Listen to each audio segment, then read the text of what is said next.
जे थोड़ी बहन ने बड़ी ताकत का सामना किया वो इस करके किया कि मैं इस बहन नु इस दी नु पता सी कि मेरे पेके तकड़े ने उनके सौरे ने को तुसी भेजा उन्होंने थले में चुकी नहीं चलती इंसाफी मेरे होने के नाम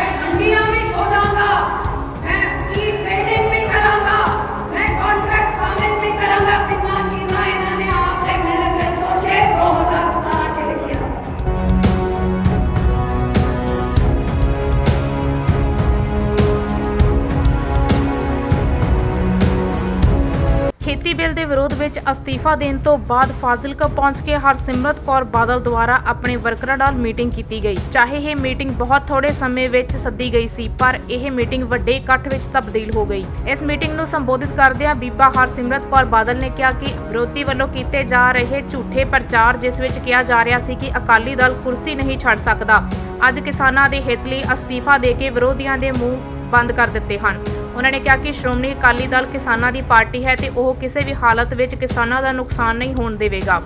ਉਹਨਾਂ ਨੇ ਕਾਂਗਰਸ ਤੇ ਵੀ ਸਿੱਧੇ ਨਿਸ਼ਾਨੇ ਕੱਸਦੇ ਕਿਹਾ ਕਿ ਜਿਸ ਬਿੱਲ ਬਾਰੇ ਉਹਨਾਂ ਨੂੰ 2 ਮਹੀਨੇ ਪਹਿਲਾਂ ਪਤਾ ਲੱਗਿਆ, ਉਸ ਬਿੱਲ ਬਾਰੇ ਕੈਪਟਨ ਅਮਰਿੰਦਰ ਸਿੰਘ ਨੂੰ ਪਹਿਲਾਂ ਤੋਂ ਹੀ ਪਤਾ ਸੀ। ਨਾਲ ਹੀ ਉਹਨਾਂ ਨੇ ਵੀ ਕਿਹਾ ਕਿ ਉਹ ਅੱਜ ਇਸ ਅਨਿਆਏ ਖਿਲਾਫ ਲੜਨ ਲਈ ਸੜਕਾਂ ਤੇ ਉਤਰੇ ਹਨ। ਜਿੰਨੀ ਦੇਰ ਤੱਕ ਇਹ ਕਾਨੂੰਨ ਰੱਦ ਨਹੀਂ ਹੁੰਦਾ, ਉਹ ਟਿਕ ਕੇ ਨਹੀਂ ਬੈਠਣਗੇ। ਹਰਸਿਮਰਤ ਬਾਦਲ ਨੇ ਜਿੱਥੇ ਕਿਸਾਨ ਵਿਰੋਧੀ ਕਾਨੂੰਨ ਨੂੰ ਲੈ ਕੇ ਆਪਣੀ ਭਾਈਵਾਲ ਪਾਰਟੀ ਭਾਰਤੀ ਜਨਤਾ ਪਾਰਟੀ ਤੇ ਤਿੱਖੇ ਹਮਲੇ ਕੀਤੇ, ਉੱਥੇ ਹੀ ਕਾਂਗਰਸ ਅਤੇ ਆਮ ਆਦਮੀ ਪਾਰਟੀ ਨੂੰ ਵੀ ਆੜੇ ਹੱਥੀ ਲਿਆ।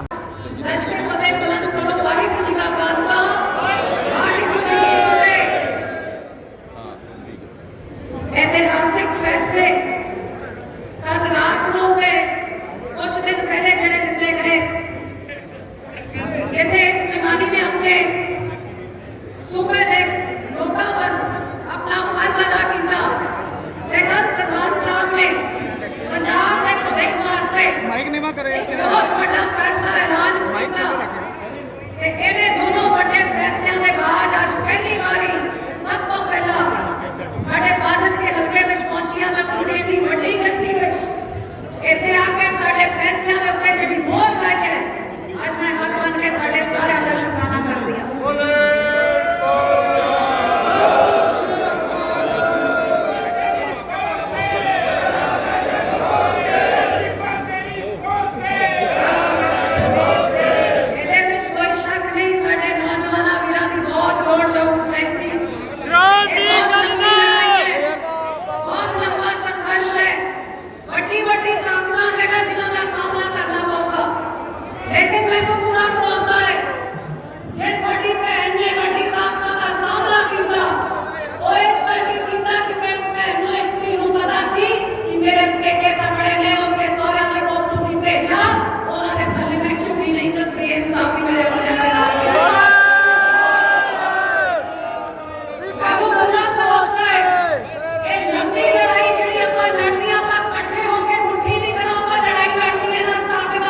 ਐਮਐਸਪੀ ਵੀ ਦਿੱਤੀ। ਪਾਰਲੀਮੈਂਟ 'ਚ ਜੇ ਮੰਤਰੀ ਕੋਈ ਗਲਤ ਬਿਆਨ ਦਿੰਦਾ ਹੈ ਉਹਦੇ ਖਿਲਾਫ ਬਹੁਤ ਵੱਡਾ ਪ੍ਰਿਵਿਲੇਜ ਮੋਸ਼ਨ ਬਣਨਾ ਲਾ ਸਕਦਾ ਹੈ, ਜਿਹਦੇ ਨਾਲ ਮੰਤਰੀ ਨੂੰ ਸਸਪੈਂਡ ਵੀ ਕੀਤਾ ਜਾ ਸਕਦਾ ਹੈ। ਅੱਜ ਤਾਈਂ ਕਾਂਗਰਸ ਪਾਰਟੀ ਨੇ ਨਾ ਇਸ ਗੱਲ ਨੂੰ ਨਕਾਰਿਆ ਹੈ ਤੇ ਨਾ ਹੀ ਕੋਈ ਪ੍ਰਿਵਿਲੇਜ ਮੋਸ਼ਨ ਮੂਵ ਕੀਤੀ ਹੈ। ਲੇਕਿਨ ਉਹ ਕਿਵੇਂ ਕਰ ਸਕਦੇ ਸੀ? ਕਿਉਂਕਿ ਜੇ ਇੱਕ ਪਾਸੇ ਮੇਰੇ ਕੋਲ ਸਾਰੇ ਕਾਗਜ਼ ਨੇ ਜਿੱਥੇ ਜਾ ਕੇ ਵਿੱਤ ਮੰਤਰੀ ਸਾਹਿਬ ਨੇ ਮੁੰਬਈ 'ਚ ਨੀਤੀ ਆਯੋਗ ਦੀ ਮੀਟਿੰਗ ਵਿੱਚ ਜਾ ਕੇ ਸਹਿਮਤੀ ਦਿੱਤੀ ਹੋਏ ਜਾਂ ਫਿਰ ਮੰਤਰੀ ਦੇ 3 ਮੀਟਿੰਗਾਂ 'ਚ ਆਪਣੇ ਅਫਸਰਾਂ ਨੂੰ ਭੇਜਿਆ, ਇਹ ਤਾਂ ਮੰਤਰੀ ਸਾਹਿਬ ਨੇ ਖੁਦ ਦੱਸਤਾ।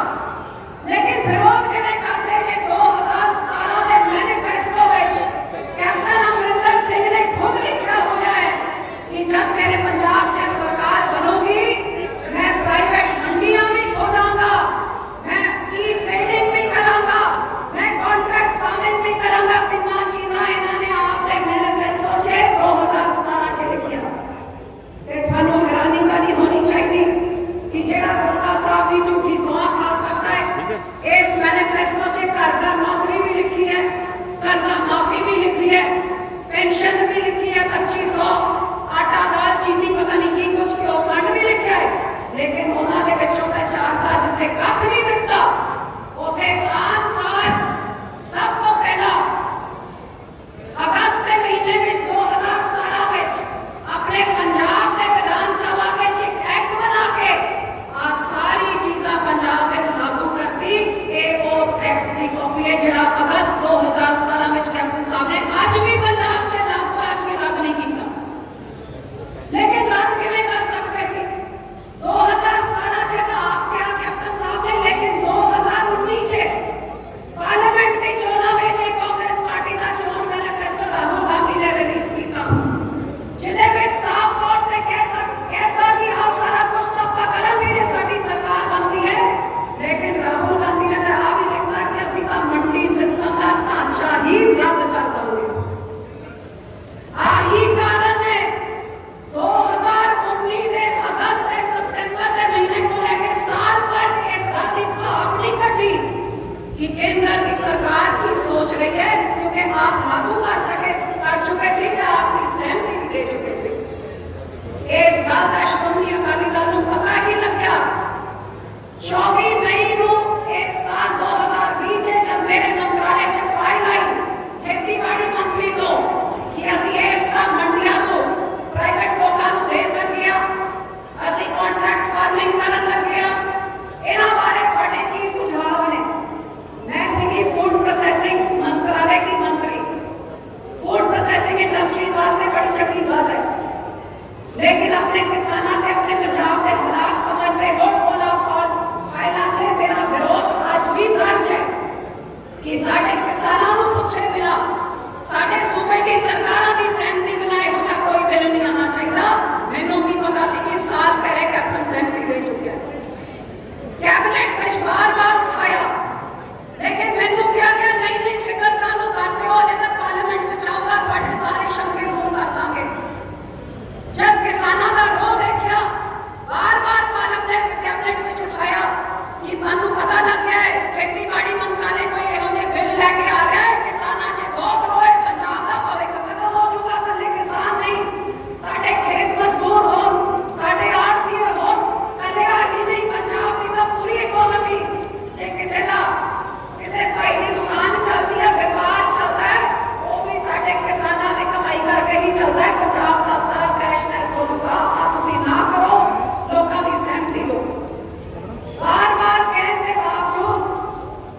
ਕੁਛ ਹੈ। ਸਾਡੀ ਕੋਈ ਹਾਈ ਕਮਾਂਡ ਦਿੱਲੀ ਵਿੱਚ ਨਹੀਂ ਬੈਠਦੀ ਦੂਜੀ ਪਾਰਟੀਆਂ ਦੀ ਤਰ੍ਹਾਂ। ਸਾਡੀ ਹਾਈ ਕਮਾਂਡ ਸਾਡੇ ਪੰਜਾਬ ਦੇ ਲੋਕੀ ਨੇ। ਇਹਨਾਂ ਵਾਸਤੇ ਜੋ ਕੁਰਬਾਨ ਕਰਨ ਦੀ ਲੋੜ ਹੋਏ, ਜਿੱਥੇ ਵੀ ਲੋੜ ਹੋਇਆ, ਅਕਾਲੀ ਦਲ ਨੇ ਹਮੇਸ਼ਾ ਸਾਥ ਦਿੱਤਾ ਹੈ। ਸਰ ਬਾਦਲ ਦਾ ਪਿਛੋਕੜਾ ਤੁਸੀਂ ਸਾਰੇ ਜਾਣਦੇ ਹੋ। ਜੇ ਐਮਰਜੈਂਸੀ ਲਾਈ ਗਈ ਤੇ ਪੂਰੇ ਹਿੰਦੁਸਤਾਨ ਵਿੱਚ ਅੱਗੇ ਹੋ ਕੇ ਸਰ ਬਾਦਲ ਨੇ ਆਪਣੇ ਸਭ ਤੋਂ ਪਹਿਲੇ ਜਾ ਕੇ ਉੱਥੇ ਧਰਨਾ ਲਾਇਆ ਤੇ ਜੇਲ੍ਹ ਵਿੱਚ ਉਹਨਾਂ ਨੂੰ ਤੱਕਿਆ ਗਿਆ ਤੇ ਪੂਰੀ ਐਮਰਜੈਂਸੀ ਜੇਲ੍ਹ ਵਿੱਚ ਰਹਿ ਕੇ ਭਾਵੇਂ ਜਿੰਨੀ ਲਾਂਚਾਂ ਦਿੱਤੀਆਂ ਗਈਆਂ। ਉਹਦੇ ਬਾਅਦ ਪੰਜਾਬ ਦੀ ਜਦ ਗੱਲ ਆਉਂਦੀ ਹੈ, ਅੱਜ ਮੈਨੂੰ ਮਾਣ ਹੁੰਦਾ ਹੈ ਕਿ ਭਾਵੇਂ ਤੁਹਾਡੀ ਮੰਡੀਆਂ ਬਣੀਆਂ ਨੇ, ਭਾਵੇਂ ਤੁਹਾਡੀ ਕਸੀਆਂ ਬਣੀਆਂ ਨੇ, ਭਾਵੇਂ ਤੁਹਾਡੀ ਸੜਕਾਂ ਬਣੀਆਂ ਨੇ, ਇਹ ਸਾਰਾ ਕੁਝ ਪੰਜਾਬ ਦੀ ਕਿਸਾਨੀ ਨੂੰ ਤਕੜਾ ਕਰਨ ਵਾਸਤੇ ਸਰ ਬਾਦਲ ਨੇ ਦਿੱਤਾ। ਤੁਹਾਡੇ ਮੋਟਰਾਂ ਦੇ ਬਿੱਲ ਤੱਕ ਮਾਫ ਕੀਤੇ। ਲੇਕਿਨ ਇਸ ਭਾਈਵਾਲ ਦਾ ਫਾਇਦਾ ਕੀ? ਜਿਹੜਾ ਭਾਈਵਾਲ ਅੱਜ ਪੰਜਾਬ ਦੇ ਕਿਸਾਨਾਂ ਦੇ ਦੁੱਖੜੇ ਨਹੀਂ ਸੁਣ ਸਕਦਾ, ਜਿਹੜੇ ਲੋਕੀ ਆਪਣੀ ਜਾਨ ਨੂੰ ਜੋਖਮ 'ਚ ਪਾ ਕੇ ਕਰੋਨਾ ਦੀ ਮਹਾਮਾਰੀ ਨੂੰ ਭੁੱਲ ਕੇ ਸੜਕਾਂ ਵਿੱਚ ਬੈਠੇ ਹੋਏ ਨੇ, ਆਪਣੀ ਦਲੀਲ ਲੈ ਕੇ ਸਾਡੇ ਬੱਚਿਆਂ ਦਾ ਭਵਿੱਖ ਨਾ ਰੋਲੋ।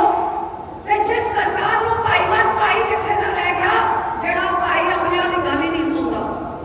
ਸਾਨੂੰ ਇਹੋ ਜਿਹੇ ਲੋਕਾਂ ਦੀ ਲੋੜ ਨਹੀਂ। ਜਦੋਂ ਕੋਈ ਪੰਜਾਬ ਦਾ ਭਲਾ ਸੀ, ਇਹ ਭਾਈਵਾਲ ਸੀਗਾ।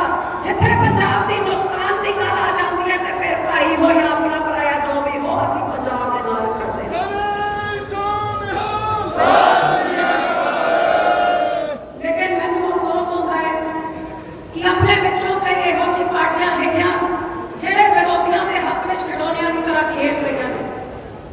ਅੱਜ ਭੰਡਣ ਵਾਲੇ ਵਿਰੋਧੀ ਪਾਰਟੀ ਭੰਡੋ ਤਾਂ ਕੇਂਦਰ ਦੀ ਸਰਕਾਰ ਨੂੰ ਭੰਡੋ, ਕਾਲੀ ਝੰਡੀਆਂ ਉਹਨਾਂ ਨੂੰ ਦਿਖਾਓ। ਮੈਂ ਤਪਸਾ ਮੱਥਾ ਟੇਕਣ ਜਾਂਦੀ ਹਾਂ ਤੇ ਮੰਡੀ ਸਾਹਿਬ ਆਪਣੇ ਗੁਰੂ ਦਾ ਸ਼ੁਕਰਾਨਾ ਕਰਨ ਵਾਸਤੇ ਕਿ ਤੁਸੀਂ ਮਾਨ ਹੋ ਕੇ ਇੱਜ਼ਤ ਬਖਸ਼ਿਆ। ਲੇਕਿਨ ਬਖਸ਼ ਕੇ ਜੇ ਤੁਸੀਂ ਮੇਰੇ ਕੋਲ ਇਹ ਫਰਜ਼ ਅਦਾ ਕੀਤਾ ਤਾਂ ਗੁਰੂ ਸਾਹਿਬ ਨੇ ਤੁਹਾਡੀ ਬਖਸ਼ੀ ਹੋਈ ਸੋਚੀ ਸੀਗੀ। ਅੱਜ ਤੁਹਾਡੇ ਚਰਨਾਂ 'ਚ ਮੈਂ ਨਤਮਸਤਕ ਹੁੰਦੀ ਹਾਂ। ਇਸ ਲੰਬੀ ਸੰਘਰਸ਼ ਵਿੱਚ ਸ਼੍ਰੋਮਣੀ ਅਕਾਲੀ ਦਲ ਨੂੰ ਸਾਥ ਬਖਸ਼ੋ ਤੇ ਬਲ ਬਖਸ਼ੋ ਤੇ ਝੰਡੀਆਂ ਮੈਨੂੰ ਦਿਖਾ ਰਹੇ ਨੇ ਵੀ ਮੇਰੇ ਗੁਨਾਹ ਕੀ ਸੀ, ਮੈਨੂੰ ਦੱਸ ਦਿਓ। ਅੱਜ ਮੁੱਖ ਮੰਤਰੀ ਸਾਹਿਬ ਜਿਨ੍ਹਾਂ ਦੇ ਪਿੱਛੇ ਹੋਏ ਖੰਡੇ ਨੇ, ਅੱਜ ਮੈਂ ਤੁਹਾਨੂੰ ਪੁੱਛਦੀ ਹਾਂ, ਮੈਨੂੰ ਕਹਿੰਦੇ ਯੂ ਟਰਨ ਕਰ ਦਿਆ, ਮੈਨੂੰ ਕਹਿੰਦੇ ਡਰਾਮਾ ਕਰ ਦਿਆ।